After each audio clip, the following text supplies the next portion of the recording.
Salam sejahtera dan salam Malaysia Madani. Anda bersama saya Muhajir Nasami, Berita Pagi.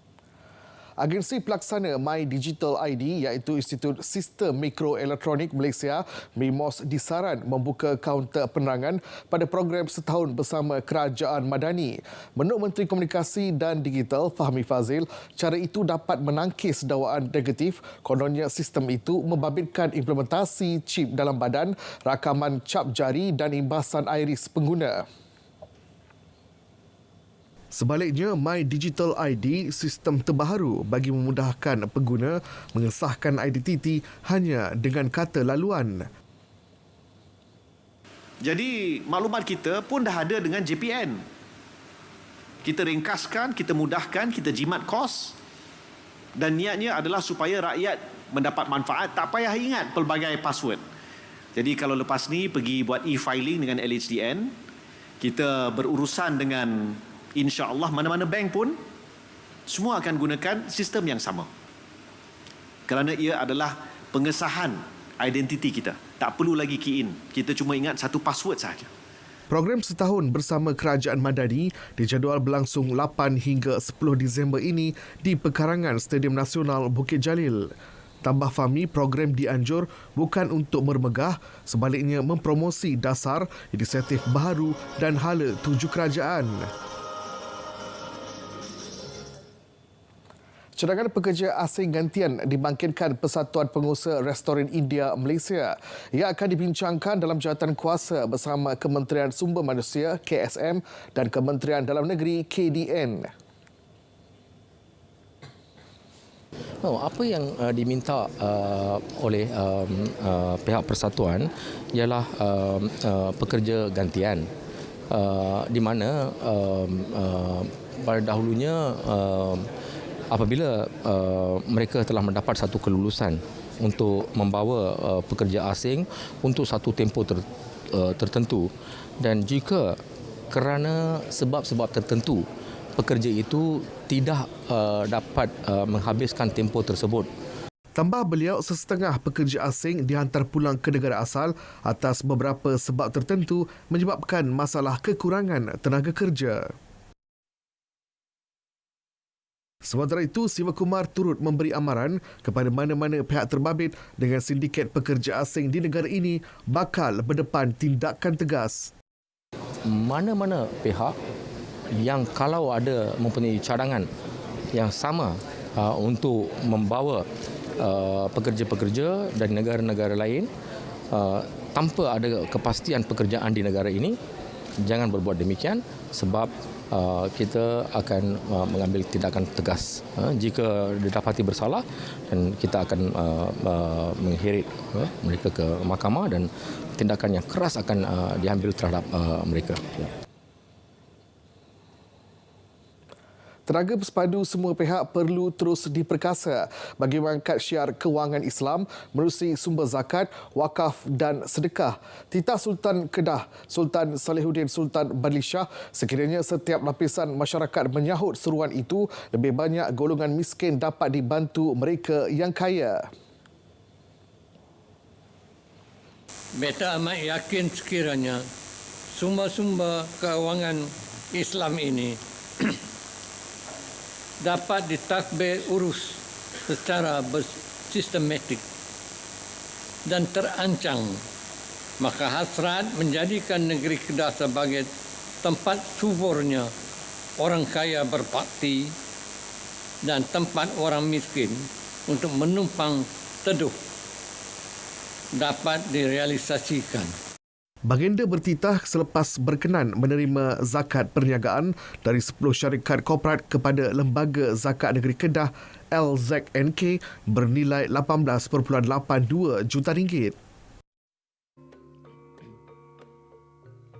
Pada majlis sama, LZNK mengumumkan 206 juta ringgit jumlah kutipan zakat di Kedah setakat semalam, meningkat lebih 6 juta ringgit berbanding jumlah kutipan tarikh sama tahun lepas 200 juta ringgit.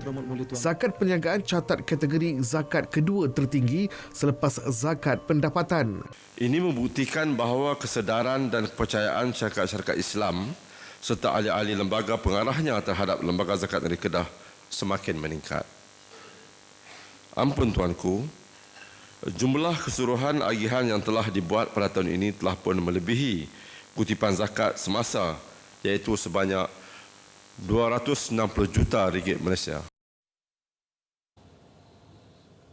Muhammad Umar Syazuli Muhammad Tahir dinobat Johan Kori Tilawah dan Hafazan Peringkat Negeri Pulau Pinang tahun 1445 Hijrah.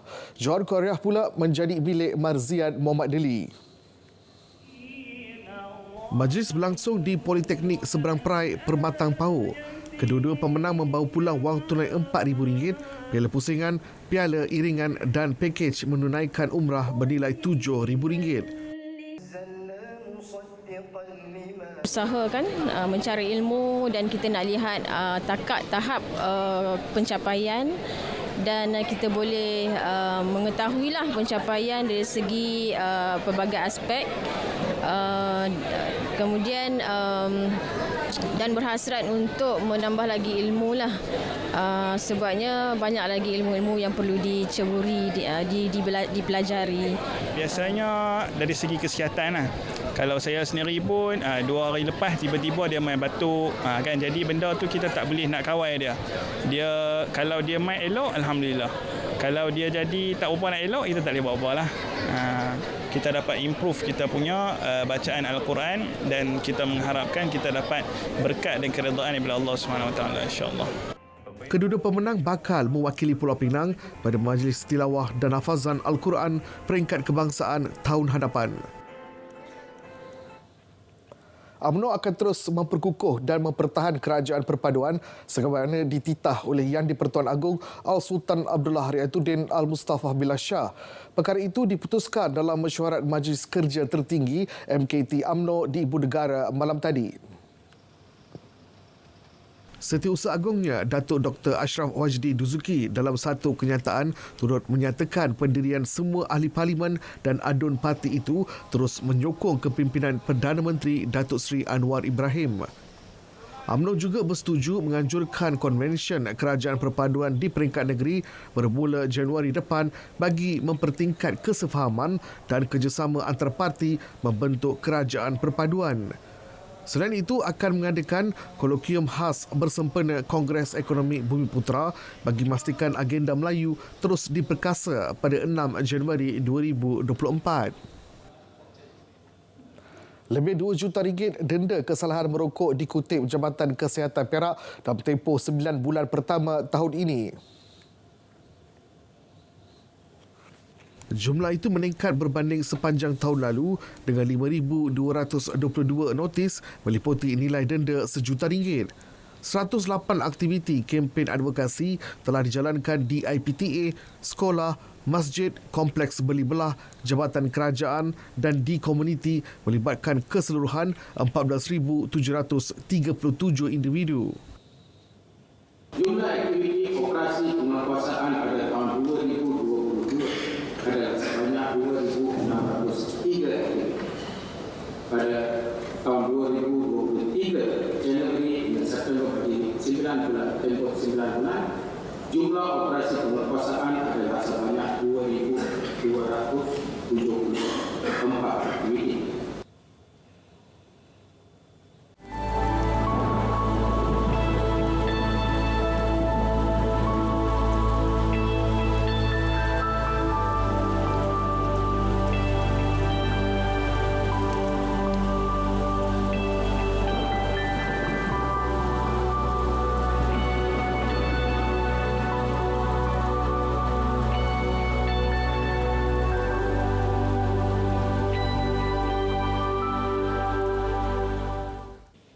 Baik saudara, teruskan sokongan dan bantuan untuk rakyat Palestin. Dari sungai ke segara, Palestin pasti merdeka. Berita pagi teruskan dengan edisi Sabah.